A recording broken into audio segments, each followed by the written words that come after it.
Bab 2651. Aneh. Apakah orang ini bersih? Tidak bersih, kata Xiao Bing.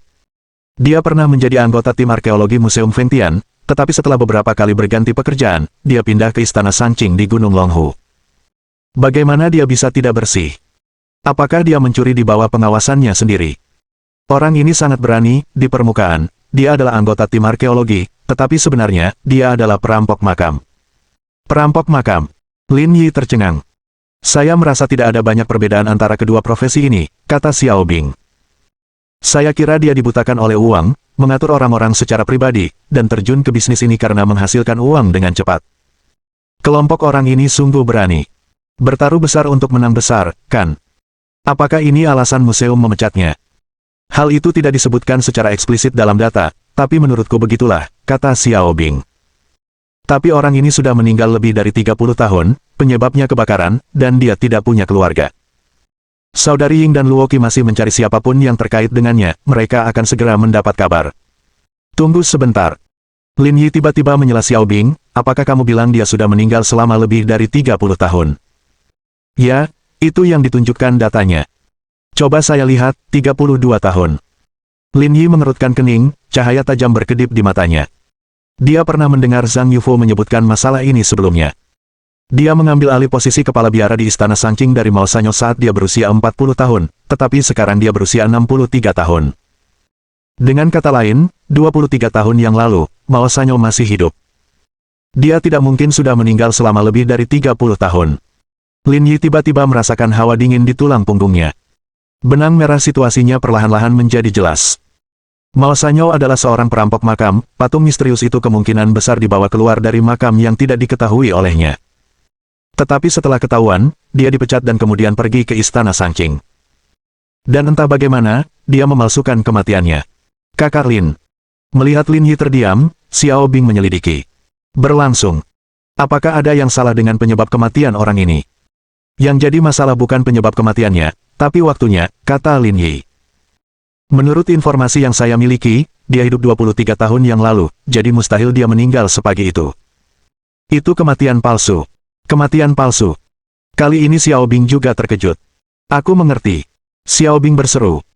Perampok makam biasanya punya banyak musuh, jadi dia berpura-pura mati agar tidak diburu mereka, dan itu masuk akal. Kalau tidak, untuk apa pergi ke Istana Sanqing? Itulah satu-satunya penjelasan sekarang, kata Lin Yi pelan. Bisakah kamu mencari tahu makam mana yang dirampok pada saat itu? Informasi itu belum terungkap. Sangat misterius, menurut unit aslinya, dia dipecat karena alasan pribadi. Lin Yi mengangguk sambil berpikir, tenggelam dalam pikirannya sendiri. Terus selidiki orang ini, lihat apakah kalian bisa menemukan seseorang yang terhubung dengannya, terutama mantan kaki tangannya. Mereka mungkin tahu lebih banyak informasi rahasia. Dimengerti, kata Xiao Bing. Saudara Lin, kami juga punya kabar terbaru tentang beberapa orang yang kami lacak. Setelah jeda, Xiao Bing melanjutkan. Setelah meninggalkan Tiongkok, mereka semua kembali ke negara M di mana Lily bertemu dengan seorang pria kulit hitam selama sekitar 1 jam sebelum pergi.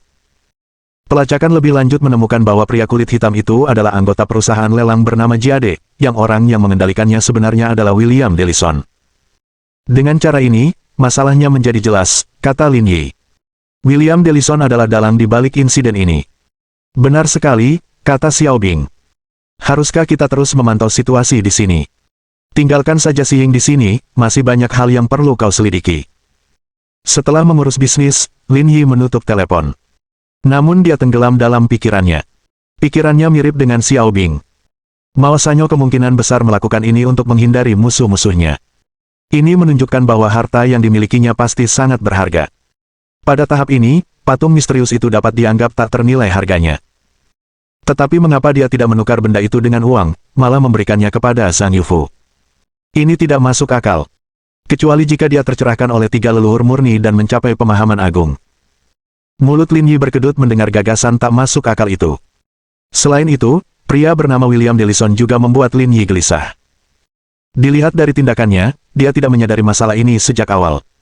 Namun 5 tahun yang lalu, Mao Sanyo telah meninggal selama bertahun-tahun, dan masalah ini telah memudar menjadi ketidakjelasan. Bagaimana dia mengetahui hal ini? Secara samar-samar, Lin Yi curiga bahwa mungkin ada rahasia lain yang tidak diketahuinya. Brengsek. Lin Yi mengumpat tiba-tiba. Awalnya, dia tidak terlalu memperhatikan masalah itu, hanya membantu Zhang Yufu sebagai bantuan pribadi. Dia tidak menyangka kasusnya akan menjadi serumit itu. Alasan sebenarnya Lin Yi memutuskan untuk terlibat bukanlah rasa ingin tahu, tetapi patung itu. Terutama setelah pemeriksaan oleh Brigade Pengawal Pusat, suara hatinya terus mengingatkannya bahwa ini mungkin ada hubungannya dengan Pulau Tilia. Dari pemahaman Lin Yi tentang sejarah, bahkan peradaban kuno yang paling maju pun tidak mungkin menghasilkan sesuatu yang begitu misterius. Bagian yang paling penting adalah benda tersebut terbuat dari logam paduan.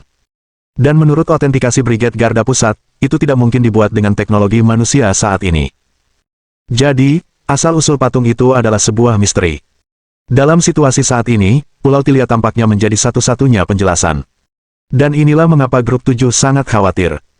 Jika objek itu benar-benar terkait dengan Pulau Tilia, maka Brigade Garda Pusat harus turun tangan.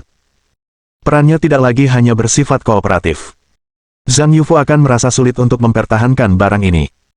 Lin Yi menggosok pelipisnya dengan satu tangan, mencoba memperluas cakupan pikirannya, dan sebuah lingkaran logika yang masuk akal terbentuk dalam benaknya.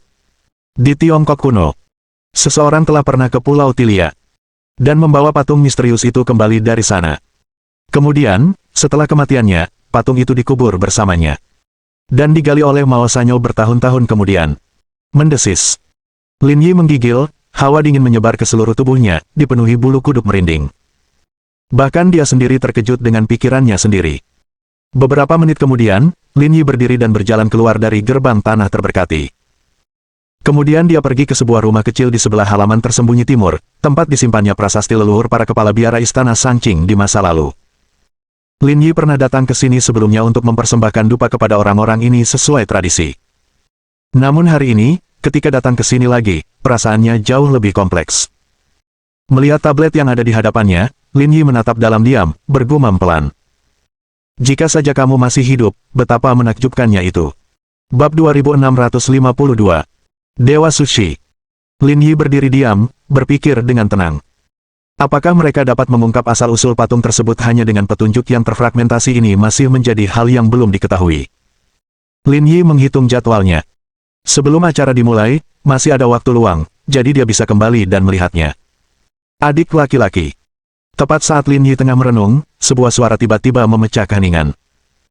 Ketika dia berbalik, dia melihat itu adalah Zhang Yufu. Kenapa kamu menyeringai licik seperti itu? Kakak senior punya pekerjaan untukmu. Wajah Lin Yi menjadi gelap. Ia merasa Zhang Yufu, si rubah tua ini, sengaja melakukannya.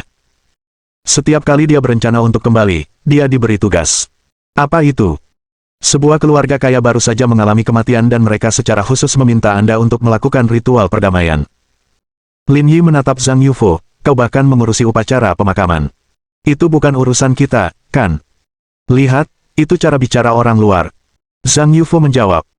Kami umat tahu juga punya upacara seperti itu, hanya saja kami tidak mengumumkannya, jadi orang-orang tidak tahu. Biarkan siapapun yang mau melakukannya, aku tidak punya waktu. Kata Lin Yi. Saya berencana untuk pulang dan mengunjungi keluarga akhir-akhir ini. Mereka menawarkan 100.000 yuan, loh. Aku akan memberimu 100.000, dan di masa depan, jangan ganggu aku dengan masalah sepele ini. Adik muda, kamu sungguh orang baik. Semoga kamu selalu damai sepanjang hidupmu. Zhang Yufu mengeluarkan kode QR pembayaran. Lin Yi. Brengsek. Setelah mengantar Zhang Yufu pergi, Lin Yi kembali berkemas sedikit, memesan tiket pesawat ke Yanjing, dan kemudian berkendara ke bandara. Dia turun dari pesawat sekitar pukul 3 sore. Saat dia tiba di rumah Liang Ruoxu, waktu sudah lewat pukul 4 sore. Selain Liang Ruoxu dan kepala bagian bersalin, Shen Sui juga ada di sana. Begitu masuk, Lin Yi memanggil dengan santai. Silakan masuk. Ibu dan anak itu berdiri. Karena Lin Yi telah memberitahu Liang Ruoxu tentang kepulangannya sebelumnya, mereka tidak terlalu terkejut, hanya senang. Karena Liang Ruoxu pernah bercerita tentang pergi makan di luar bersama Lin Yi, tidak ada makanan yang disiapkan di rumah. Lin Yi berganti sandal dan masuk ke dalam rumah. Melihat anak itu sedang tidur, ia secara naluriah merendahkan suaranya dan mulai mengobrol santai dengan Shen Sui. Bagaimana kabar grup Ling Yunmu akhir-akhir ini? Apakah Qi Daodong sudah bilang sesuatu? Situasi sudah jauh lebih baik sejak insiden sebelumnya, kata Lin Yi. Namun, selain bisnis chip dan sistem seluler, area lain juga sedikit terdampak. Untungnya, kami tidak terdaftar, jadi dampaknya tidak terlalu signifikan. Mengingat situasi Ling Yun Group saat ini, pertimbangkan untuk melakukan pencatatan setelah mengamati tren pasar, kata Shen Sui. Sekarang, mesin litografi Anda masih menggunakan produk asing, yang diperoleh melalui ancaman. Jika ancaman itu berhenti berfungsi, sanksi akan segera dijatuhkan. Lin Yi mengangguk dan berkata perlahan. Saya sudah menyusun rencana di industri terkait. Semuanya tergantung siapa yang menunjukkan riset dan pengembangan yang lebih cepat. Chip berbasis karbon saya, versi labnya, akan segera keluar, ini bisa menjadi salah satu kartu truf saya. Kemungkinan besar, memberi sanksi kepada kami untuk saat ini masih kecil. Mendengar hal ini membuat saya tenang, tetapi tetap waspada, kata Shen Sui. Dulu ketika kau menghancurkan reputasi Wang Mian dan putranya, itu merupakan pukulan telak bagi keluarga Wang. Sekarang mereka sedang memulihkan diri dan mungkin akan mencoba menjebakmu di suatu tempat. Dipahami. Baiklah, kalian berdua berhenti membicarakan bisnis. Liang Ruoxu menarik Lin Yi mendekat dan berkata, ajak aku jalan-jalan. Aku merasa terjebak di rumah. Liang Ruoxu selalu gelisah. Sekarang dengan seorang anak, Shen Sui secara paksa mengurungnya di rumah. Dengan Lin Yi kembali ke rumah, Liang Ruoxu memiliki seseorang yang mendukungnya, jadi dia tidak takut lagi pada Shen Sui. Sedangkan bagi Shen Sui, meski merupakan teman masa kecil Qin Yingyue, Lin Yi adalah menantu baru dan seharusnya diberi muka. Liang Ruoxu membereskan semuanya, lalu mereka berdua pergi bersama. Sedangkan anak itu sudah lama terlupakan. Banyak film baru akhir-akhir ini, mau nonton? Ayo makan dulu, lalu nonton film, kata Liang Ruoxu. Sebuah restoran sushi baru telah dibuka di Yanjing, konon dikelola oleh Dewa Sushi. Dia ada di sana hari ini, dan saya sudah mendapatkan reservasi melalui beberapa koneksi. Ayo kita coba rasanya. Lin Yi mengangguk dan melaju menuju tujuan yang diberikan oleh Liang Ruoxu. Aku dengar dari kakekku kalau kamu membawa sesuatu yang aneh. Tim kelima hingga ke-8 Brigade Pengawal Pusat berada di bawah pengawasan Liang Xianghe. Jika ada sesuatu yang dikirim, dia pasti tahu. Ini sungguh aneh. Aku belum tahu apa itu, kata Lin Yi. Mungkin saja itu berasal dari pulau itu. Itu tidak mungkin benar, seru Liang Ruoxu. Bagaimana mungkin benda seperti itu berakhir di tangan orang biasa? Tidak sesederhana itu, kata Lin Yi. Mungkin saja lebih dari 1000 tahun yang lalu, nenek moyang Tionghoa kita sudah pergi ke sana, tapi ini hanya dugaan saya. Detailnya masih perlu diselidiki. Gelombang. Liang Ruoxu menggosok lengannya, aku merinding. Saya merasakan hal yang sama ketika mempertimbangkan kemungkinan itu. Mendengarmu membicarakannya membuatku ingin mengunjungi pulau itu. Apakah kamu tidak takut? Walaupun takut, aku tetap ingin. Seru banget. Lin Yi merasa geli sekaligus jengkel. Keberanian Liang Ruoxu selalu besar, ia merangkul segala sesuatu dengan rasa ingin tahu. Karena jam sibuk, Lin Yi membutuhkan waktu 1 jam untuk mencapai restoran yang disebutkan Liang Ruoxu. Tempatnya tidak besar, tetapi dekorasinya khas Jepang dengan sentuhan kemewahan. Ini mengingatkan Lin Yi pada hidangan tempura mewah sebelumnya di Jepang bersama Kaie Mitsui. Kepala koki di sana dijuluki Dewa Tempura. Lin Yi merasa tak bisa berkata apa-apa, orang-orang dari Sunrise Land tampaknya menyukai tren penamaan yang aneh ini. Setelah memarkir mobil, Liang Ruoxu memegang lengan Lin Yi saat mereka memasuki restoran. Desain interiornya tidak seperti rumah makan lainnya, lebih menyerupai counter bar. Ada 10 kursi dalam bentuk setengah lingkaran. Koki utama dan murid-muridnya berdiri di tengah membuat sushi.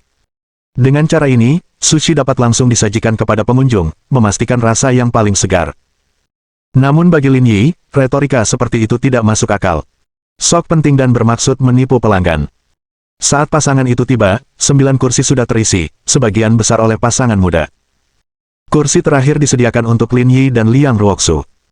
Menurut adat, tidak ada pesanan yang dapat diberikan di sini, pelanggan makan apa saja yang disajikan, sehingga mereka tidak perlu repot memesan. Lin Yi menganggap aturan seperti itu sok. Jika bukan karena Liang Ruoxu, mereka tidak akan pernah datang ke tempat seperti ini. Rasanya sungguh lezat, jauh lebih nikmat daripada makanan Cina. Bab 2653. Ajarkan pelajaran. Mendengar desahan itu, Lin Yi dan Liang Ruoxu menoleh. Mereka mendapati bahwa pembicaranya adalah seorang wanita berambut panjang, mengenakan rok setelan hitam yang hampir tidak menutupi pinggulnya, sangat modis dan avant-garde. Kalau dia tidak punya keahlian itu, bagaimana mungkin dia disebut Dewa Sushi, kata teman laki-laki di sampingnya. Mendengar pujian tersebut, Xiao Ye Erlang yang disebut sebagai Dewa Sushi menunjukkan senyum puas. Ini pasti yang disebut keahlian, aku hanya pernah mendengarnya sebelumnya, tapi hari ini aku akhirnya menyaksikannya, kata wanita berambut panjang itu. Sangat jarang melihat hal seperti itu di Tiongkok. Orang-orang di Tiongkok terlalu gelisah, mereka sulit untuk tenang dan fokus pada satu hal, dan sebagai perbandingan, kesenjangan muncul, kata teman prianya. Mendengar aksi mereka berdua, Lin Yi sedikit mengernyit. Ekspresi orang lain pun berubah. Menurut mereka, hal-hal di sini memang baik, tetapi kritik yang tidak masuk akal agak menjengkelkan. Karena China juga mempunyai banyak sekali makanan yang tidak dapat mereka tandingi. Itulah mengapa menggunakan Sunrise Landese untuk menggambarkan keterampilan sangatlah tepat, kata wanita itu dengan nada menyanjung. Itu hanya sushi, kenapa kalian berdua banyak bicara? Pembicara itu duduk di sebelah Lin Yi, tampaknya berusia 30-an, berpakaian agak santai. Tetapi jika seseorang mengerti tentang mode, mereka akan menemukan bahwa pakaiannya tidak murah. Apakah yang kami katakan salah? Wanita itu menjawab, bisakah Anda menemukan restoran seperti itu di Tiongkok? Lelaki parubaya itu tampaknya tidak pandai berdebat, dipukul dengan keras, ia tidak tahu harus menjawab apa.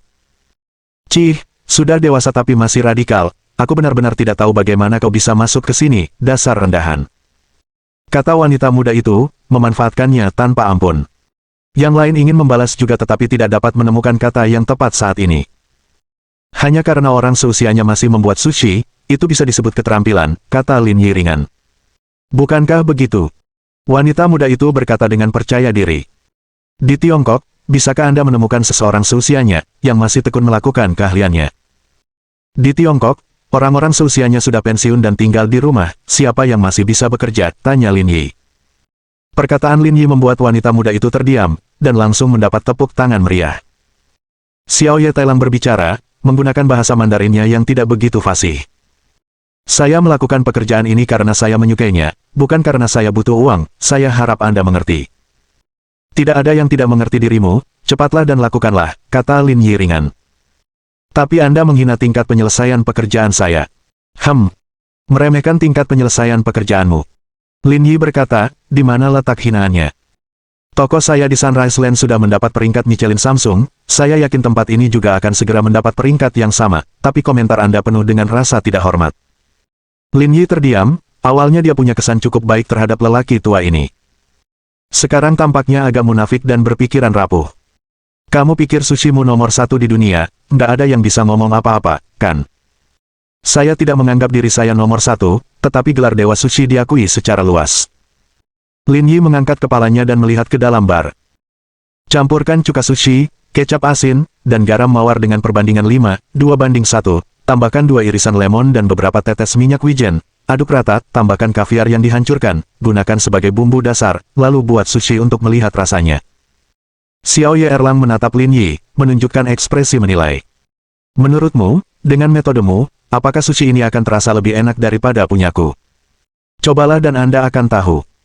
Guru, kita tidak usah repot-repot dengannya. Murid Xiao Ye Erlang berkata. Setiap kali makan dibatasi 30 menit, setelah selesai makan, biarkan saja. Saya membuat sushi sepanjang hidup saya, mencurahkan hati dan jiwa saya ke dalamnya, tidak ada yang bisa melampaui saya dalam kerajinan ini. Xiao Ye Erlang berkata, jika saya tidak setuju, dampaknya akan meluas perlahan-lahan, dan akan memengaruhi bisnis toko kami. Setelah mendidik muridnya, Xiao Ye Erlang mulai menyiapkan bumbu dasar sesuai metode Lin Yi. Ini adalah teknik membumbui yang belum pernah dilihatnya, tetapi dia tidak menyangka rasanya akan luar biasa. Setelah bertahun-tahun berlatih dan menjelajah, ia telah mengembangkan kemampuan yang luar biasa. Tanpa mencicipi, hanya dengan melihat bumbu-bumbu tersebut, ia tahu seperti apa rasa campurannya. Ekspresi Xiao Ye Erlang tenang, sudah membentuk penilaian kasar tentang rasa sushi itu. Dalam waktu kurang dari 5 menit, Xiao Ye Erlang telah menyiapkan bumbu dasar. Dia mulai membuat sushi. Kali ini, ia membuat perut tuna, menyiapkan porsi agar semua orang bisa mencicipi kelezatannya. Xiao Ye Erlang serius, sikapnya yang fokus sempurna. Dalam waktu sekitar 10 menit, ia selesai membuat 17 porsi sushi perut tuna dan membagikannya kepada yang hadir. Rasanya enak, kata pria parubaya itu. Teksturnya sangat unik, terasa lebih enak dibandingkan jenis sushi sebelumnya. Saya juga merasa rasanya enak, dan setelah dimakan, ada sedikit rasa manis yang bertahan, sensasi ini cukup unik, kata orang lain. Melihat semua pengunjung memberi komentar, Xiao Ye Erlang sangat terkejut. Hasil seperti itu tidak sesuai harapannya. Pengunjung yang tersisa pun turut menyampaikan pendapatnya dan memberikan pujian yang tinggi. Kalian benar-benar tidak tahu malu. Wanita muda itu berkata. Jelas, sushi Tuan Xiaoye rasanya lebih enak, apakah kamu mengorbankan prinsipmu demi apa yang disebut harga diri? Setelah berbicara, wanita muda itu menatap Xiaoye Erlang dan berkata, Tuan Xiaoye, jangan dengarkan mereka, aku tetap menganggap sushi Anda yang terbaik. Terima kasih. Xiaoye Erlang membungkuk, tetapi dia masih menunjukkan ekspresi bingung. Dia lalu mengambil sisa nasi untuk dicicipi, dan wajahnya langsung berubah. Melihat hal itu, murid-muridnya pun ikut maju ke depan, mencicipinya bersamaan, ekspresi mereka tidak terlalu menyenangkan. Tuan, menurut formula Anda, sushi ini memang enak sekali rasanya, saya dengan rendah hati mengakui kekalahan. Setelah itu, Xiaoye Erlang membawa murid-muridnya dan memberi hormat yang sedalam-dalamnya kepada Lin Yi. Ini, bagaimana ini bisa terjadi? Wanita muda itu dan temannya tercengang. Tuan Xiaoye, apakah Anda benar-benar mengatakan sushi-nya terasa lebih enak? Ya. Xiaoye Erlang berkata, terima kasih telah menjaga harga diriku, tapi harus kuakui, susinya lebih enak daripada susiku. Keduanya merasa malu, benar-benar malu. Sebenarnya, apa yang kamu buat juga bagus, tapi setelah bertahun-tahun, kamu jadi agak sombong. Coba perbaiki kekurangan ini, kata Lin Yi ringan. Ya. Bab 2654. Tokoh kunci. Setelah demonstrasi langsung Lin Yi, suasana makan menjadi jauh lebih baik. Semua orang makan dengan tenang, dan keterampilan Xiaoye Erlang memang cukup bagus. Tanpa kemampuan curang Lin Yi, sushi buatannya akan menjadi yang terbaik di dunia. Setelah makan, keduanya berpelukan erat dan pergi menonton film, lalu pulang ke rumah setelah pukul 9 malam. Setelah kembali, Lin Yi minum teh bersama Liang Chunxiao sebelum beristirahat. Seperti kata pepatah, perpisahan sesaat lebih baik daripada pernikahan baru, keduanya sibuk sampai paruh kedua malam sebelum tidur. Sebelumnya, Lin Yi tidak menyadarinya, tetapi kali ini dia menemukan beberapa perbedaan. Memiliki anak dan tidak memiliki anak memang berbeda. Tak terlihat, kemampuan tempur Liang Ruoxu telah meningkat pesat. Keesokan paginya, setelah sarapan, Lin Yi berkendara ke Brigade Pengawal Pusat. Ini adalah tujuan lain dari kepulangannya. Saudara Lin. Kembali ke kantornya, orang-orang grup 1 sedang menunggunya, bersama dengan Qiu Yuluo. Bagaimana situasi di pihak Ning Che? Sekarang kelompok 1 dan kelompok 2 kembali beristirahat, yang menjaga pulau adalah kelompok 3 Ning Che. Situasi akhir-akhir ini agak tegang, beberapa pertempuran penyergapan telah terjadi, tetapi untungnya tidak ada yang terluka. Lin Yi terdiam sejenak, hanya mengangguk kecil. Bagaimana penyelidikan atas masalah Mao Sanyou? Suster Qiu membantu menyelidiki masalah ini, kata Xiao Bing. Mao Sanyou punya teman bernama Ma Biao, yang dijatuhi hukuman 10 tahun penjara karena merampok makam, bersama dengan orang lain yang meninggal 3 tahun lalu. Lin Yi bergumam, Zhang Qiling, orang yang luar biasa, mau bekerja sama dengan Wu Xie dan Wang Fati untuk merampok makam, mereka berdua saja tidak akan cukup. Aku dengar ada 3 kaki tangan lainnya, salah satunya adalah Mao Sanyou, kata Xiao Bing. Namun saat itu, hanya Ma Biao dan 1 orang lainnya yang tertangkap, 3 orang lainnya tampaknya tidak tertangkap. Selama interogasi, Ma Biao mengungkap Mao Sanyou, tetapi pada akhirnya, hanya diinterogasi karena bukti yang tidak cukup, tanpa penangkapan. Tidak ada penangkapan. Lin Yi berpikir sejenak, dan segera memahami alasannya. Saat itu peraturan perundang-undangan belum mapan, banyak hal yang dapat dimanipulasi. Jika sekarang, situasi seperti itu tidak akan terjadi. Apakah dia diperiksa oleh polisi sehingga museum menganggapnya mencurigakan dan memecatnya? Ya, Xiao Bing mengangguk dan berkata. Pada saat itu, agensi-agensi seperti ini sangat peduli dengan masalah kehidupan pribadi, sehingga mereka mencari alasan untuk memecatnya. Lin Yi meletakkan kakinya di atas meja, merenung selama beberapa detik, dan berkata. Karena penangkapan itu adalah penggerebekan makam, maka seharusnya ada catatan makam di arsip kepolisian. Tidak, mereka tidak tertangkap saat merampok makam, kata Xiao Bing.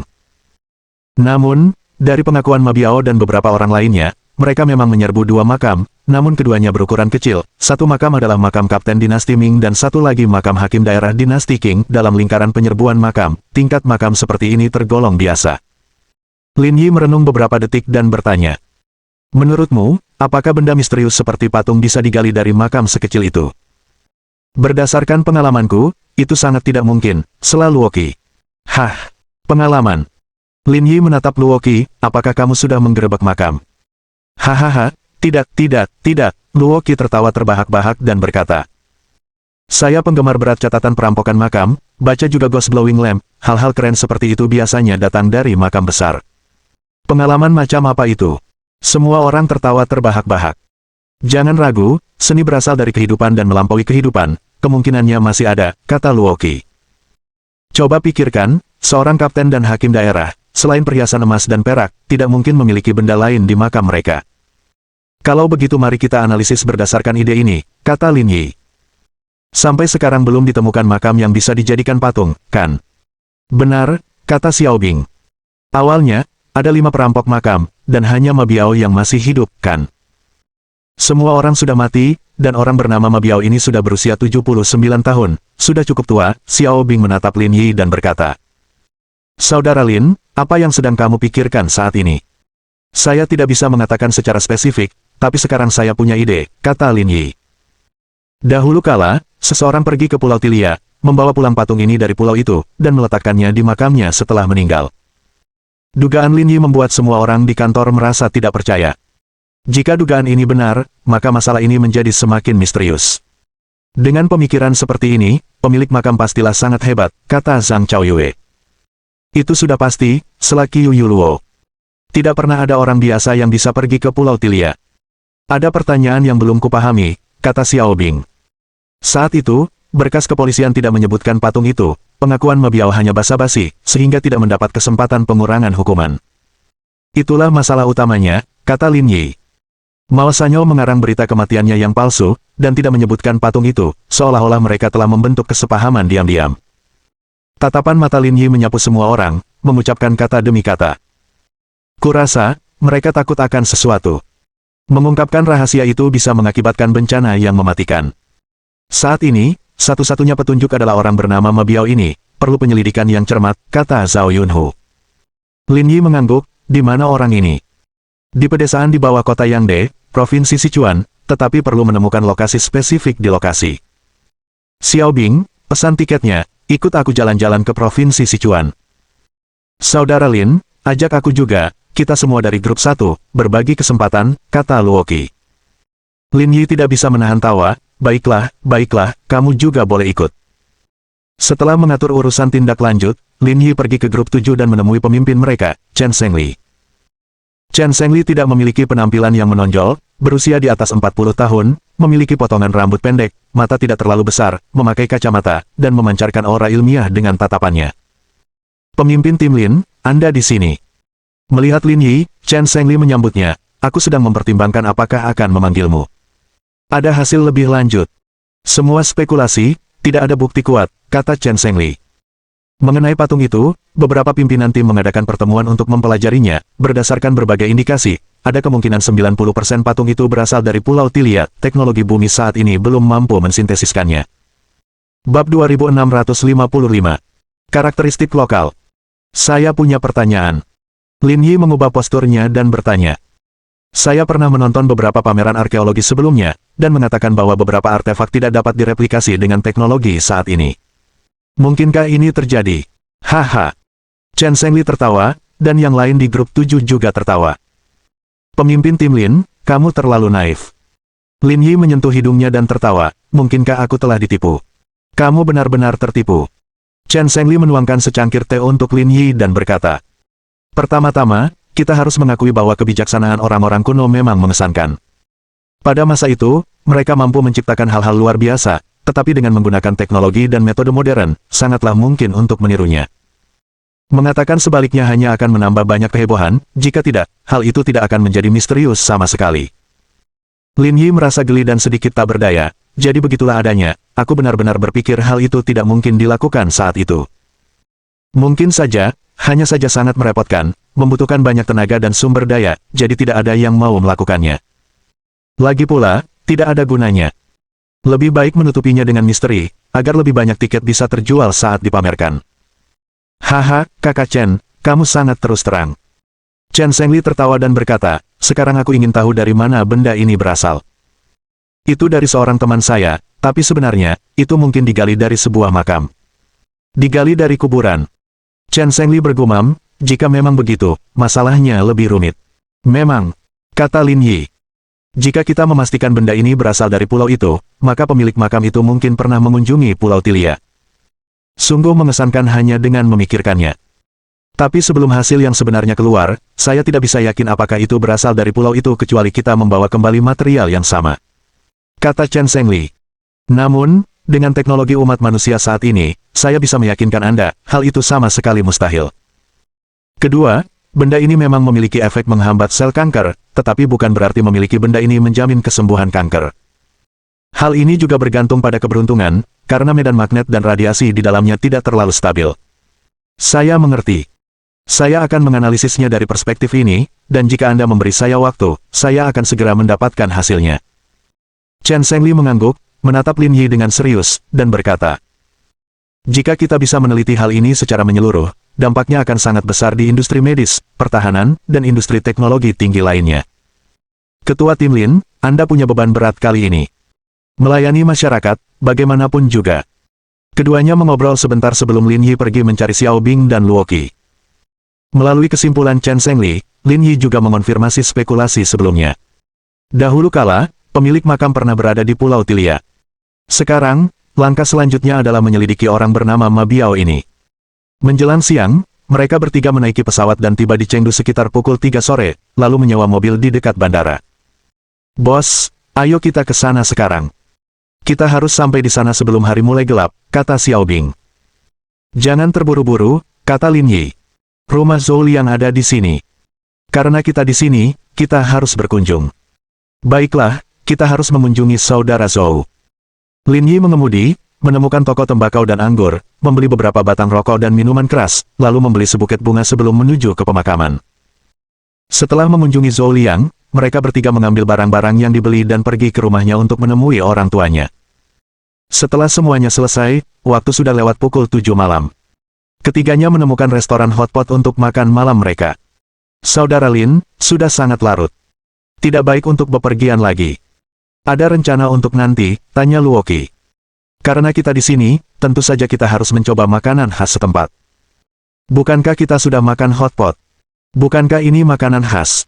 Haha, itu terlalu naif, perspektifnya terbatas. Kata Xiao Bing, kakak Lin sedang membicarakan pedang harta karun besar. Hahaha. Setelah menyantap hotpot, Lin Yi menemukan pemandian yang luar biasa mewah dan mengajak Xiao Bing dan Luo Qi menikmati pengalaman lokal yang autentik. Malam itu, mereka bertiga tidak pergi ke hotel. Setelah pedang harta karun besar, mereka hanya tidur di kamar pribadi. Tak seorang pun merasa ragu. Keesokan paginya, setelah sarapan, ketiganya menuju desa Yishan di bawah kota Yangde. Jalannya kurang dari 100 km, tetapi karena kondisi jalan yang buruk, butuh waktu hampir 2 jam untuk sampai ke sana. Melihat desa di kejauhan, Lin Yi mendecakkan bibirnya. Tempat ini sepertinya lumayan, banyak rumah yang mobil pribadinya diparkir di depan. Kudengar mereka sudah berkembang dalam beberapa tahun terakhir. Konon sebelumnya mereka cukup miskin. Itu normal. Semuanya akan baik-baik saja secara bertahap. Saudara Lin, hentikan mobilnya, kurasa kita hampir sampai, kata Xiao Bing sambil memegang ponselnya yang menunjukkan lokasi spesifik. Baiklah, saatnya keluar dan melakukan peregangan. Ketiganya memarkir mobil di pinggir jalan dan mulai mencari berdasarkan foto-foto Xiao Bing. Pencarian berjalan lancar, dan dalam waktu kurang dari 10 menit, mereka menemukan rumah Ma Biao. Rumah itu terbuat dari bata merah, tanpa semen atau ubin di bagian luarnya. Dibandingkan dengan rumah-rumah lain di desa, rumah itu tidak mengesankan dan bahkan tampak agak tua. Di samping itu, ada halaman kecil yang dibatasi dengan papan kayu, namun secara keseluruhan tidak memberikan kesan yang sangat teratur. Kakak Lin, ini seharusnya, kata Xiao Bing. Ayo masuk dan lihat. Ketiganya berjalan melewati gerbang. Di kebun sayur kecil itu, dedaunan hijau segar bermunculan, mekar penuh vitalitas di tengah pembusukan. Begitu memasuki halaman, kedua wanita itu tak kuasa menahan diri untuk menutup hidung karena bau kotoran sapi yang menyengat menguar di udara. Dia benar-benar beternak sapi di sini, kata Luo Qi. Kudengar seekor anak sapi harganya lebih dari 10.000. Kondisinya lumayan. Begitulah hidup seorang bujangan. Secara ekonomi, mungkin tidak buruk, tapi tanpa wanita di rumah yang mengurus segalanya, semuanya jadi begini. Kedua wanita itu mengangguk, menyetujui sudut pandang Lin Yi. Sepertinya tidak ada apa-apa di halaman. Ayo masuk, kata Xiao Bing. Lin Yi mengangguk lalu membuka pintu, namun tidak mendengar suara apapun. Apakah ada orang di sana? Tidak ada respon. Apakah ada orang di sana? Masih tidak ada respon. Ma Biao tidak di rumah, ternaknya juga tidak ada. Dia mungkin membawa mereka keluar untuk merumput, kata Luoqi. Lin Yi mengamati sekeliling ruangan. Kedua ruangan itu sangat berantakan, sampai-sampai tidak ada yang bisa menginjakkan kaki di sana. Kakak Lin, menurutmu apakah dia menyembunyikan petunjuk berguna di rumahnya? Tanya Xiao Bing, haruskah kita mencarinya di dalam? Kami tidak sedang menyelidiki kasus. Tidak banyak yang disebut petunjuk, kata Lin Yi. Kami datang untuk meminta informasi dari Ma Biao dan ingin meninggalkan kesan yang baik, jadi jangan macam-macam, ayo kita tunggu di luar.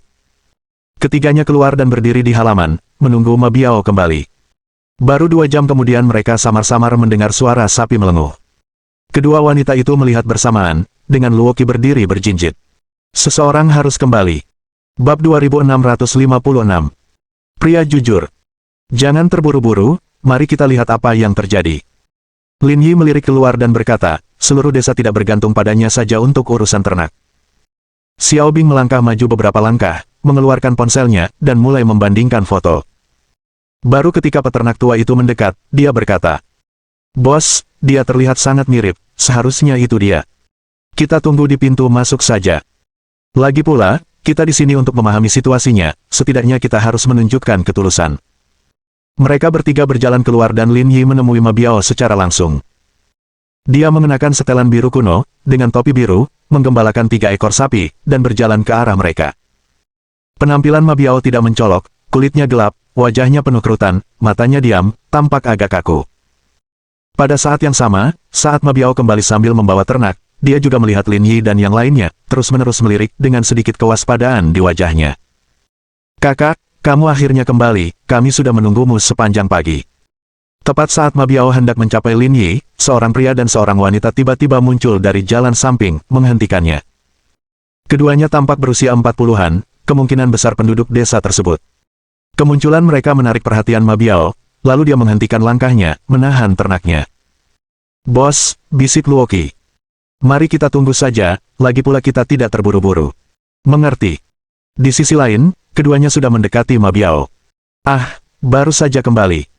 Ma Biao menjawab dengan agak lesu.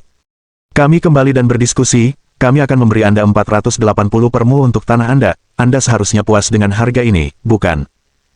"Saya sudah menyewakannya," kata Ma Biao. "Apa? Menyewakannya?" Ekspresi mereka langsung berubah, wanita parubaya itu berkata, "Kak, kamu pasti bercanda.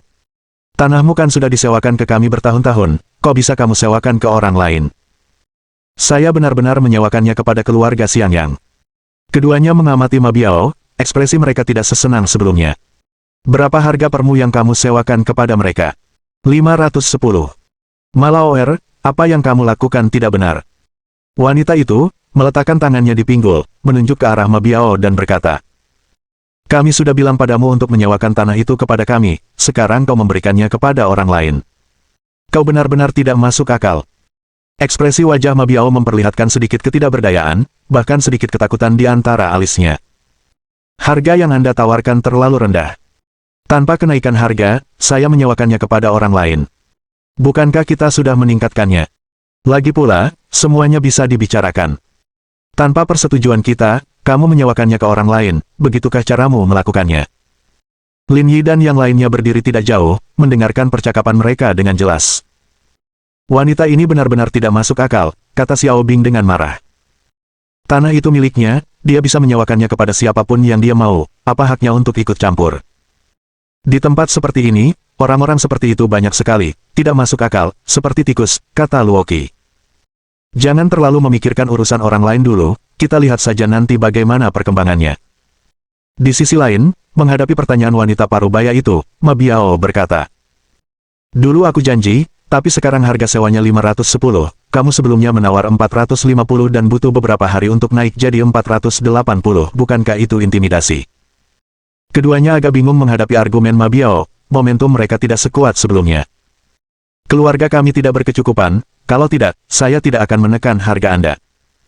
Lagi pula, Anda sudah berjanji kepada kami sebelumnya, dan sekarang Anda diam-diam menyewakannya, itu salah Anda," kata wanita parubaya itu. "Tidak ada jalan lain sekarang, saya sudah menyewakannya. Keluarga Xiangyang sudah membayar saya. Apa maksudmu tidak ada jalan keluar?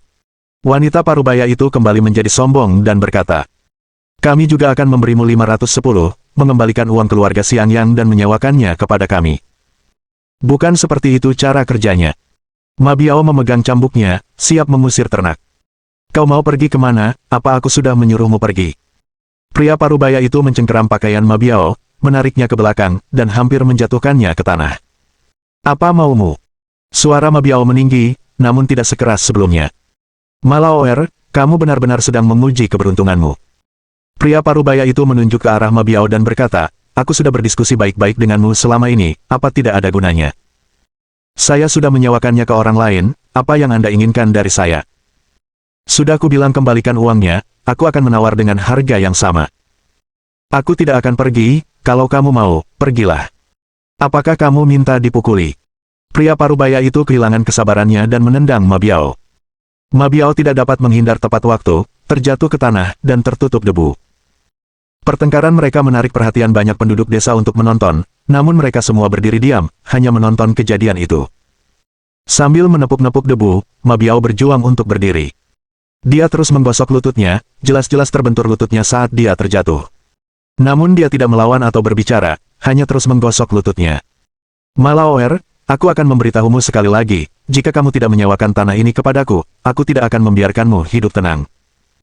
Ma Biao berdiri di tempat, menghadapi pelecehan yang tidak masuk akal, tetap terdiam untuk waktu yang lama. Kamu tuli, cepat ambilkan tanah ini untukku, atau aku akan menamparmu sampai mati. Apa yang sedang kamu lakukan? Atas isyarat Lin Yi, Luoqi berteriak, menghentikan tindakan pria parubaya itu. Dan tamparan itu tidak jatuh pada Ma Biao. Lin Yi dan yang lainnya menarik perhatian penduduk desa, mata mereka terus-menerus mengamati mereka. Bertanya-tanya siapakah orang-orang ini? Siapa kamu? Pria parubaya itu berkata, ini bukan urusanmu. Ma Biao adalah teman kita, menindasnya adalah salahmu. Tatapan mata Luoqi dingin, memancarkan kehadiran yang kuat, tatapan mengancam di matanya langsung meruntuhkan kepercayaan diri pria parubaya itu. Ma Biao menatap Lin Yi dan yang lainnya, matanya dipenuhi kebingungan. Bagus sekali, Ma Laoer. Pria parubaya itu mengumpat, mencari bantuan, ya. Tunggu saja, ini belum berakhir hari ini. Di bawah intimidasi Luoqi, pasangan parubaya itu pergi. Penduduk desa lainnya terus berbisik-bisik di antara mereka, tidak terburu-buru untuk pergi. Bagi mereka, ketiga orang dari kota yang mengaku sebagai teman Ma Biao tampak sangat aneh. Siapa kamu? Tanya Ma Biao. Ini bukan tempat untuk bicara, Lin Yi menunjuk ke rumah Ma Biao, kita bicara di dalam saja. Ayo pergi. Ketiganya mengikuti Ma Biao kembali ke rumah. Dia dengan hati-hati mengikat sapi-sapi di dalam kandang. Apa yang kamu inginkan dariku? Bab 2657. Langkah demi langkah. Dari dekat, Lin Yi menemukan bahwa Ma Biao tidak hanya tampak agak membosankan, tetapi bahkan ucapannya tampak kurang logis seperti orang biasa. Menurut analisis Lin Yi, hal itu mungkin terjadi karena ia hidup sendiri selama bertahun-tahun, tetapi untungnya hal itu tidak memengaruhi komunikasi. Tidak ada yang penting, hanya datang untuk melihat-lihat. Lin Yi berkata sambil tersenyum. Apakah kamu tinggal di sini sendirian selama bertahun-tahun ini? Ma Biao tidak banyak bicara, hanya mengangguk dan tidak memberikan jawaban tambahan apapun. Keluargamu punya tanah dan memelihara 3 sapi. Kondisi kehidupannya pasti bagus. Kenapa tidak beli baju yang lebih bagus?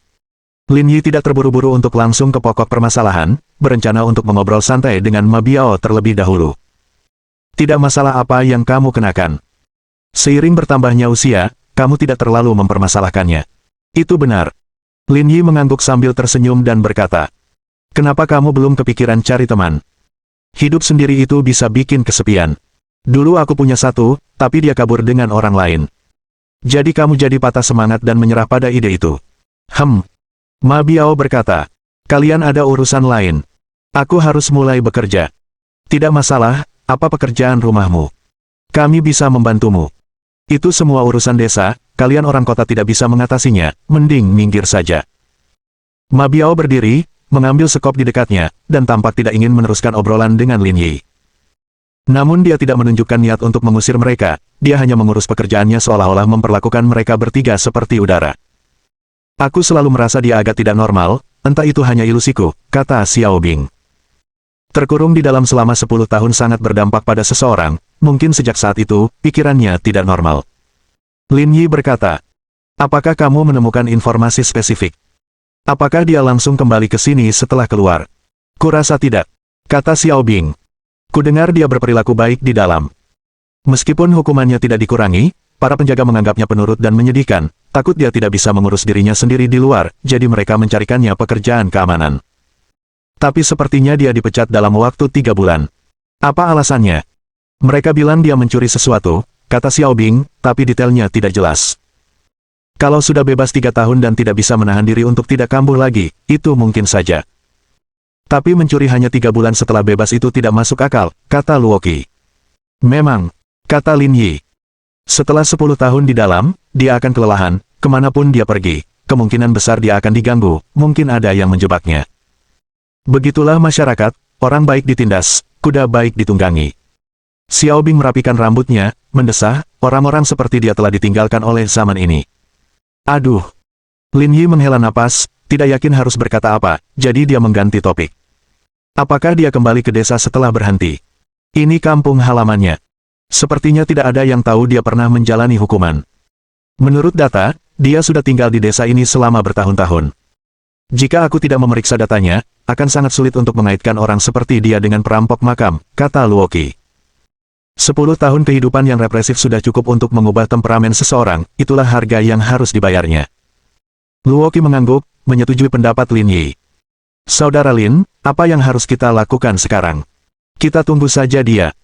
Ya, ini tidak bisa terburu-buru, lakukanlah secara perlahan. Setelah beberapa saat, Lin Yi memeriksa arlojinya, menyadari Ma Biao tampaknya tidak berhenti, lalu menginstruksikan Xiao Bing. Berkendara ke kota, beli beberapa makanan ringan untuk dimakan bersama minuman, dan beli minuman keras dan rokok yang enak, juga beli teh yang enak. Ditugaskan oleh Lin Yi, Xiao Bing pergi. Lin Yi dan Luoqi tinggal di sana, menyaksikan Ma Biao bekerja. Mencoba menemukan beberapa petunjuk dalam setiap gerakannya. Sekitar 1 jam kemudian, Ma Biao selesai membersihkan kandang sapi.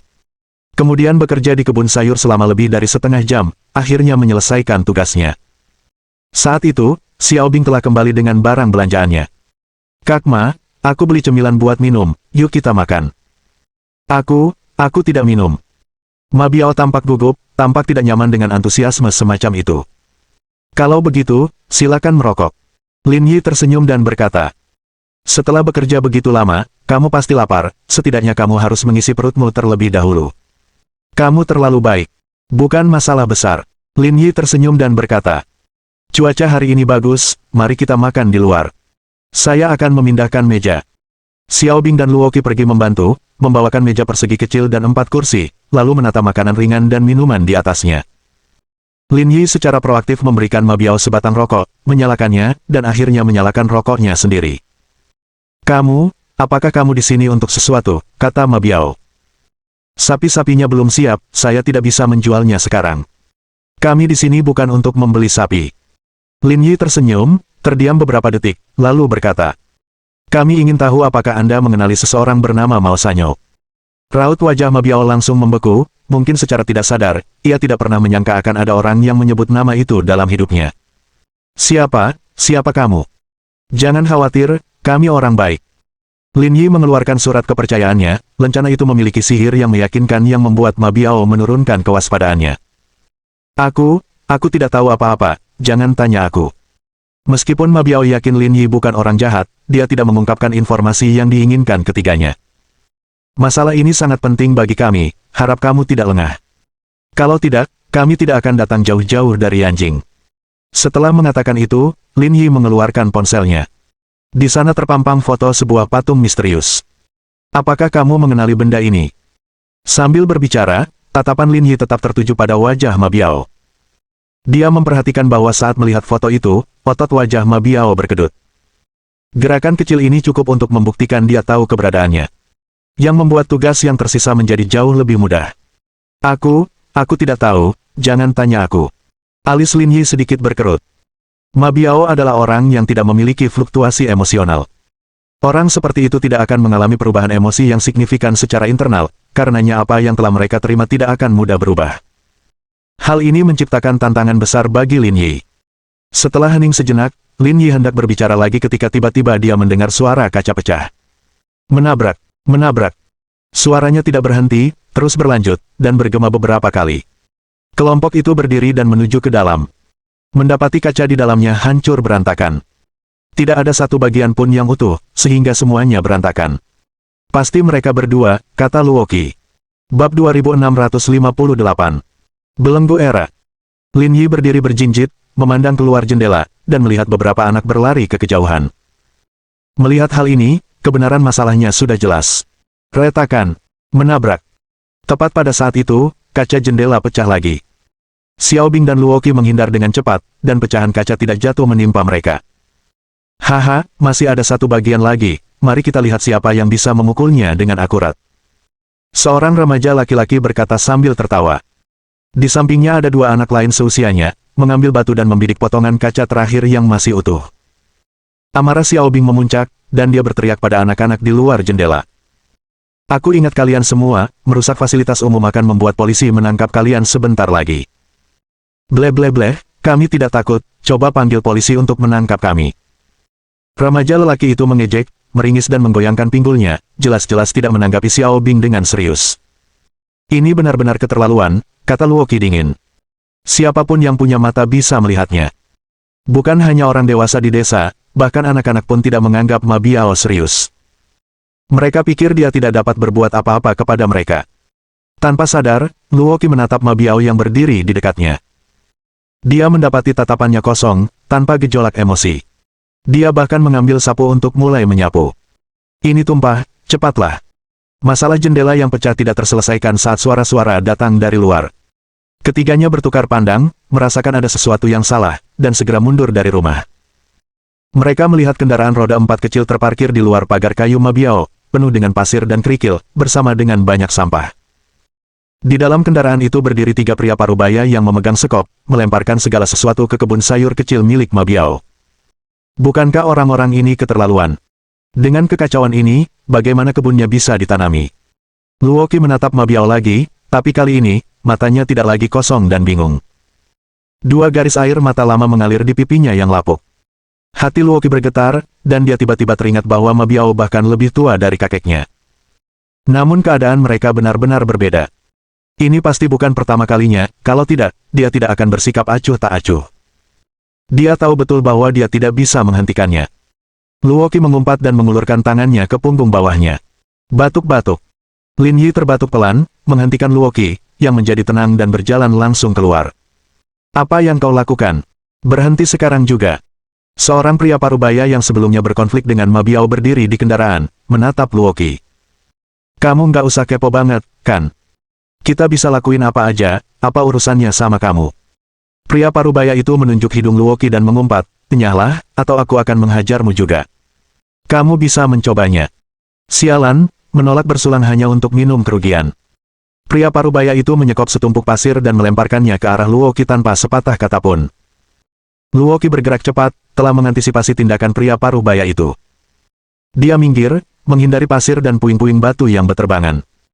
Dengan satu tangan, dia mencengkeram sandaran samping kendaraan roda 4 itu, dan dengan dorongan kuat, Luoki dengan lincah melompat ke atas kendaraan dan menendang punggung bawah pria parubaya itu, menjatuhkannya dari kendaraan. Bajingan! Menyadari ada yang tidak beres, kedua pria lainnya tidak ragu-ragu dan mengayunkan tinju mereka ke arah Luoki. Namun nasib mereka tidak jauh lebih baik daripada pria parubaya itu. Keduanya dikeluarkan dari kendaraan oleh Luoki, satu demi satu. Pembunuhan! Tolong! Istri lelaki parubaya itu berteriak keras, berguling-guling di tanah seolah-olah ia telah menderita keluhan yang amat sangat. Jika kau berteriak lagi, aku juga akan memukulmu. Wanita parubaya itu begitu ketakutan hingga dia tidak berani bersuara, dan semua orang yang hadir terintimidasi oleh momentum Luoki. Pada saat ini, pria parubaya itu berdiri dan berjalan mendekati Ma Biao. Malaoer, kamu cukup berani, meminta bantuan sekarang. Kamu terlalu banyak menindasku, kata Ma Biao. Hanya karena aku tidak menyewakan tanah ini padamu, kau merusaknya. Aku sudah sangat tua, tidak bisakah aku hidup dengan tenang? Lebih baik kau mati saja, kataku hari ini, jika tanahmu. Kata-kata lelaki parubaya itu belum selesai ketika teriakan keluar dari mulutnya. Jari yang menunjuk ke arah Ma Biao dicengkeram oleh Lin Yi, menimbulkan rasa sakit yang hebat hingga wajah pria itu menjadi pucat, ekspresinya berubah, dan bahkan tubuhnya membungkuk. Semua slogan di jalan yang mengatakan agar menghormati orang tua dan peduli pada anak muda, apakah Anda buta atau buta huruf? Sakit, sakit, sakit. Ma Biao memutar tubuhnya, menggertakkan giginya kesakitan. Lin Yi mengayunkan tangannya dan melemparkannya keluar. Setelah mendapatkan kembali kebebasannya, pria parubaya itu segera melarikan diri. Kembalikan taman dan kaca mereka seperti semula, atau ini tidak akan berakhir. Pria parubaya itu tidak berbicara, tampaknya ingin menolak tetapi tidak berani. Lebih baik aku melakukannya sendiri, kata Ma Biao. Dia tidak melempar banyak, aku bisa membersihkannya dengan cepat, tidak perlu mereka. Lin Yi menatap Ma Biao tanpa ekspresi, perasaannya sangat rumit. Kesedihan atas kemalangannya, kemarahan atas ketidakberdayaannya. Inilah belenggu yang dibebankan zaman kepada manusia, dan ia tidak punya cara untuk mematahkannya. Suara gemuruh itu terjadi saat pria parubaya itu mengendarai kendaraan roda 4 itu dengan terburu-buru. Namun penduduk desa tetap menonton kejadian itu. Saudara Lin, kurasa kita harus menelepon polisi, kata Luoqi. Lin Yi berpikir sejenak dan mengangguk, orang-orang seperti mereka perlu diberi pelajaran, kalau tidak, sesuatu mungkin terjadi. Kalian harus menghemat energi kalian. Saat Luoqi menelepon polisi, mereka mendengar seorang wanita parubaya menyela di dekatnya. Apa maksudmu? Polisi bahkan tidak mengelola desamu, tanya Luoqi dingin. Tentu saja mereka berhasil. Wanita parubaya itu berkata sambil memakan biji-bijian. Tapi polisi hanya akan menahan mereka beberapa hari, lalu melepaskan mereka. Malauer akan tetap diganggu, dan keadaannya akan semakin buruk. Kecuali kau selalu bisa menjaganya, jangan berharap apapun lagi. Lin Yi dan yang lainnya terdiam. Rasa tidak berdaya menyebar di hati mereka.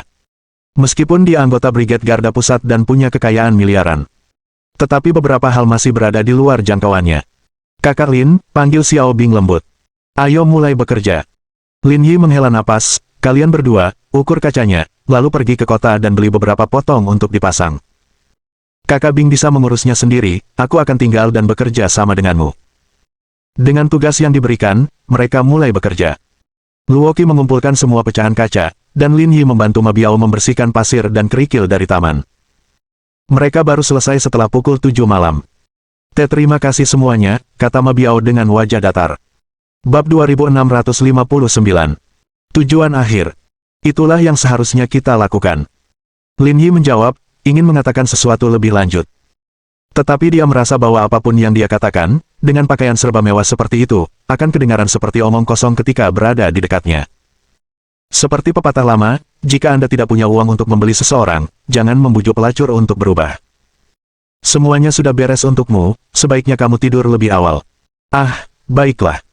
Ketiganya pergi dengan tenang, seolah-olah mereka telah bertarung dan kalah. Tidak ada pilihan selain pergi dengan canggung. Kembali di mobil, Lin Yi ragu-ragu sebelum pergi, menatap rumah Ma Biao, enggan pergi. Saudara Lin, aku punya saran, kata Xiao Bing. Bukankah Ma Biao menyewakan tanah itu kepada orang lain?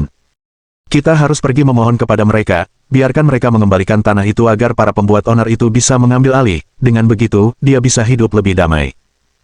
Tidak mungkin, Kakak Bing, kapan kita pernah menerima keluhan seperti itu, kata Luoqi. Menyerah pada kekuatan jahat sama saja dengan membantu dan bersekongkol dengan orang jahat.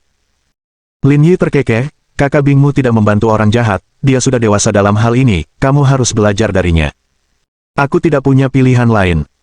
Kita tidak bisa membantunya selamanya. Kita harus menghindari masalah dan mencegah orang lain mengganggunya lagi, kata Xiao Bing sambil menghela napas.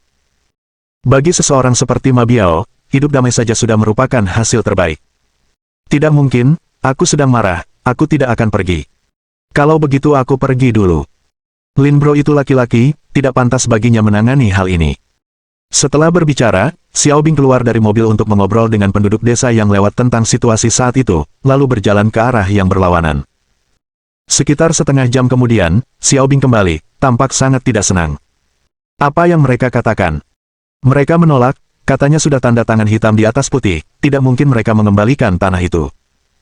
Apakah kamu sudah memberitahu mereka tentang situasi Ma Biao? Tanya Luoqi. Aku melakukannya, tapi mereka tidak peduli, tidak bergerak sedikit pun, jawab Xiao Bing.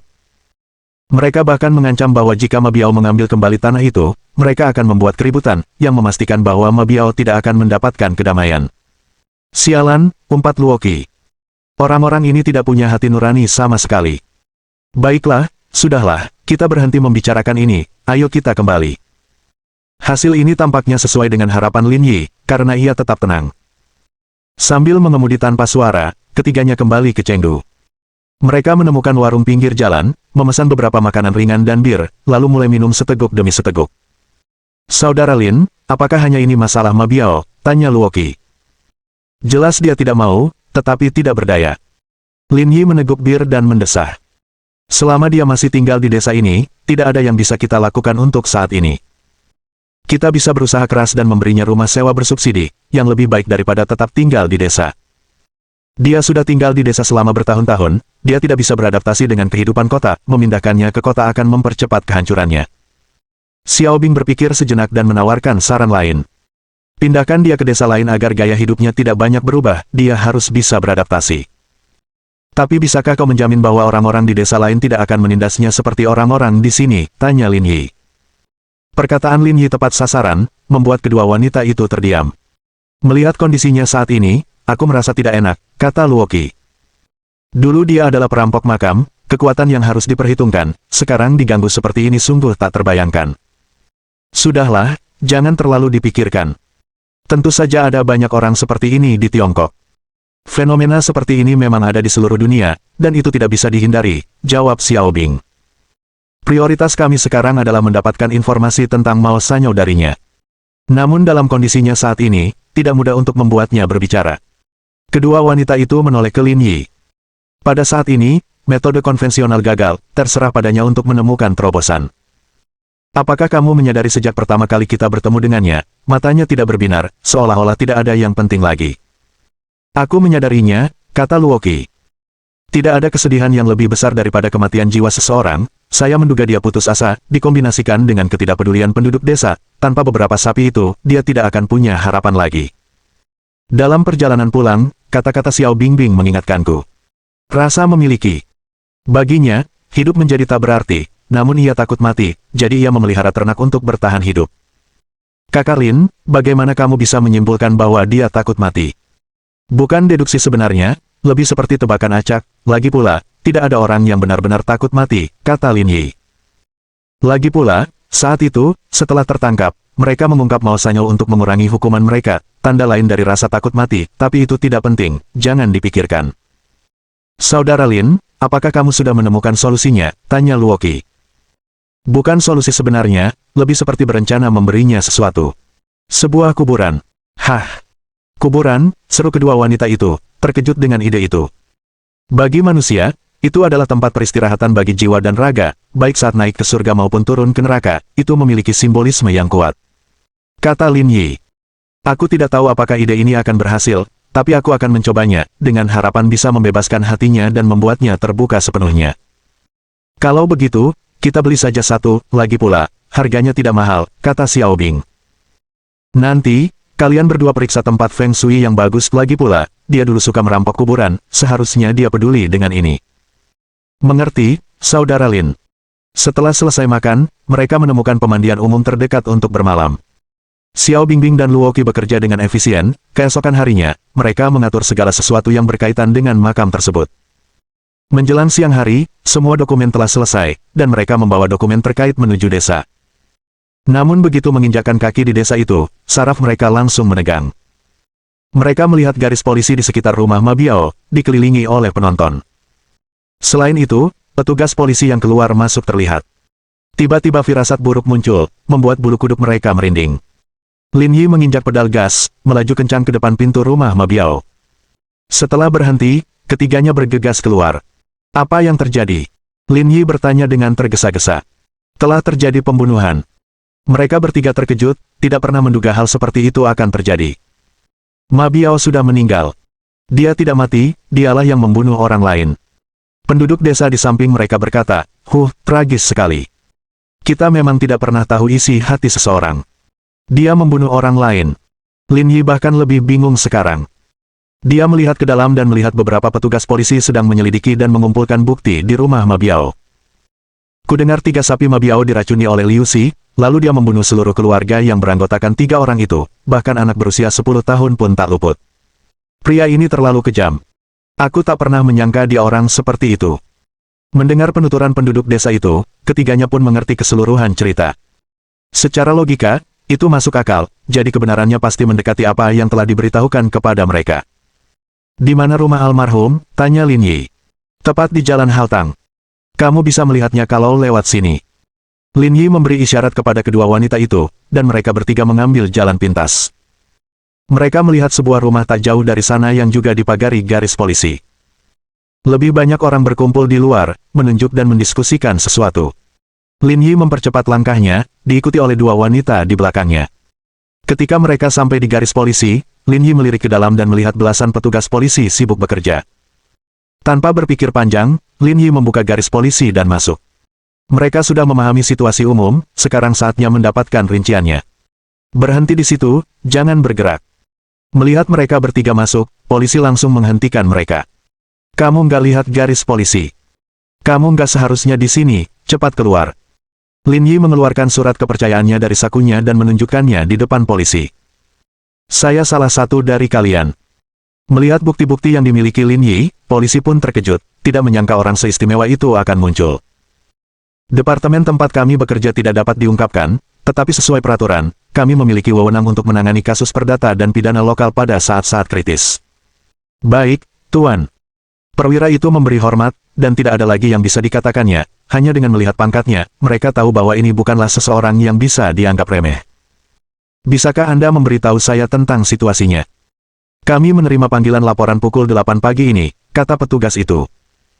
Ketika kami tiba, kami mendapati keluarga yang beranggotakan 3 orang itu telah meninggal dunia, semuanya dibacok sampai mati, dan waktu kematiannya sekitar pukul 4 dini hari. Apakah sudah dipastikan bahwa Ma Biao adalah pembunuhnya? Petugas itu mengangguk dan berkata, kami pertama kali menanyakan situasi tersebut dan menemukan bahwa almarhum berkonflik dengan seseorang bernama Ma Biao pada siang hari. Seperti biasa, kami pergi untuk menyelidiki dan menemukan bahwa ketiga ternak mereka telah mati. Kemudian, kami menemukan pisau sayur di rumah mereka, berlumuran darah, milik almarhum, dan dia mengakuinya, mengatakan bahwa dialah yang membunuh mereka. Dia sudah dibawa pergi. Jalannya peristiwa sesuai dengan harapan Lin Yi. Motif pembunuhannya juga masuk akal, dan mengingat situasi Ma Biao, masalah ini pada dasarnya dapat didefinisikan. Dia seharusnya berada di pusat penahananmu sekarang, kan? Kita lihat saja nanti. Lanjutkan saja pekerjaanmu. Ketiganya meninggalkan rumah almarhum, tetapi tidak terburu-buru, hati mereka berat. Aku benar-benar tidak menyangka Ma Biao akan melakukan hal seperti itu, Luo Qi menghela napas. Kurasa kakak Lin benar. Sebenarnya, dia tidak ingin hidup lama, tapi dia juga takut mati, kata Xiao Bing. Dulu dia seorang perampok makam, lebih peka daripada orang biasa terhadap hal-hal ini, dan lebih berhasrat untuk memiliki rasa memiliki, tetapi dia tidak mampu mencapai hal-hal tersebut, atau dia bekerja keras ke arah itu, hanya saja belum mencapai tujuannya. Sambil mendesah, Xiao Bing menyesuaikan rambutnya dan berkata, kurasa ternak-ternak itu satu-satunya ikatan di hatinya. Sekarang ternak-ternak itu sudah mati, pertahanan psikologisnya runtuh, jadi tidak mengherankan dia melakukan hal seperti itu, lagi pula, dia bukan orang pengecut. Mereka pantas dibunuh, Luo Qi mengutuk. Berani membunuh ternak Ma Biao, mereka benar-benar punya nyali seperti beruang dan hati seperti macan tutul, mereka mendapatkan balasan yang setimpal. Kecuali anak itu, mereka berdua jelas pantas mendapatkannya. Xiao Bing juga tidak bisa menahan amarahnya dan berkata, tapi sayang sekali Ma Biao tidak akan mendapat kesempatan dengan hukum, nasibnya sudah ditentukan. Saudara Lin, kenapa kamu tidak mengatakan apa-apa? Tanya Luo Qi. Tidak ada gunanya mengatakan apapun, kata Lin Yi lembut. Selalu ada tempat di dunia ini yang tak terjangkau cahaya, dan Ma Biao adalah seseorang yang hidup dalam bayang-bayang. Keduanya tahu apa yang dimaksud Lin Yi. Dunia ini selalu tidak lengkap. Mereka tidak berdaya untuk berbuat apapun. Ketiganya kembali ke mobil dan menuju ke kota Yangde, tiba di Biro Keamanan Publik setempat dalam waktu sekitar setengah jam. Lin Yi segera menemukan orang yang bertanggung jawab, menyatakan identitasnya, dan bersiap menemui Ma Biao. Yang terakhir sangat kooperatif, mengirim seseorang untuk menemani Lin Yi, menangani masalah tersebut tuntas. Apa yang sudah kau temukan? Tanya Lin Yi dalam perjalanan ke pusat penahanan. Orang yang menemani mereka berusia 30-an, bernama Zhou Qiang, wajahnya agak keriput, jelas seorang detektif berpengalaman. Penyebabnya adalah korban membunuh ternaknya. Kami mengonfirmasi hal ini melalui pengumpulan bukti di tempat kejadian. Ini juga merupakan motif utama pembunuhan. Selama interogasi, ia tidak menyembunyikannya dan secara sukarela mengakui seluruh proses, ia tampaknya sudah siap. Bagaimana keadaan emosinya? Sangat tenang, kata Zhou Qiang. Ini mengejutkan saya. Saya sudah melihat banyak pembunuh, dan tak seorang pun setenang dia. Kami menduga dia mungkin mengalami gangguan psikologis, kalau tidak, dia tidak akan seperti ini. Saya mengerti. Menanggapi dengan sederhana, Lin Yi tidak mengatakan apa-apa lagi dan diam-diam berjalan menuju pusat penahanan. Dalam hal ini, dia berdiri di sisi Ma Biao. Dia juga yakin itu pantas. Jika dia yang melakukannya, dia akan melakukan hal yang sama. Tak lama kemudian rombongan pun sampai di gedung tahanan dan sampai di pintu ruang tahanan. Saudara Zhou, kita bisa masuk sendiri dan mengobrol dengannya, jadi kita tidak akan merepotkanmu lagi. Zhou Qiang menangkap maksud tersirat itu dan mengangguk sambil tersenyum, ini kuncinya, aku akan menunggumu di luar. Terima kasih. Zhou Qiang meninggalkan kuncinya pada Lin Yi dan berjalan pergi. Saat membuka pintu, Lin Yi melihat Ma Biao dan 4 orang lainnya terkurung di sana. Pada saat itu, Ma Biao sedang berjongkok di tanah, meringkuk di sudut, dengan memar di wajahnya. Melihat ini, ekspresi Lin Yi langsung berubah dingin. Siapa yang memukulnya? Ketiga orang yang duduk di ranjang memandang Lin Yi tetapi tidak menanggapi, melanjutkan aktivitas mereka sendiri seolah-olah tidak menyadari apapun. Aku bicara padamu, Luo Qi meninggikan suaranya. Dia menabrak dirinya sendiri, tidak ada hubungannya dengan kita. Jangan menuduh orang secara keliru. Pembicaranya, Zheng Lixi, bertubuh ramping, dengan tulang pipi menonjol dan tatapan tajam. Kalian semua berani, bahkan berani memukul pembunuh. Kalian pasti hebat. Mohon dukungan dari omom ante-ante sekalian, buat subscribe atau sharekan novel Mimin ke Facebook kalian, agar channel Mimin bisa terus berkembang. Dengan begitu, Mimin bisa lebih semangat untuk up novel seru lain ke depannya. Buat teman-teman yang sudah subscribe dan sharekan novel Mimin, Mimin ucapkan terima kasih sebanyak-banyaknya. Sekiranya teman-teman menghadapi masalah video diputar dalam bahasa Inggris, coba tukar kepada bahasa Indonesia original melalui cara ini. Semasa mendengarkan, pencet tombol setting di atas kanan video, pilih audio track dan tukar bahasa.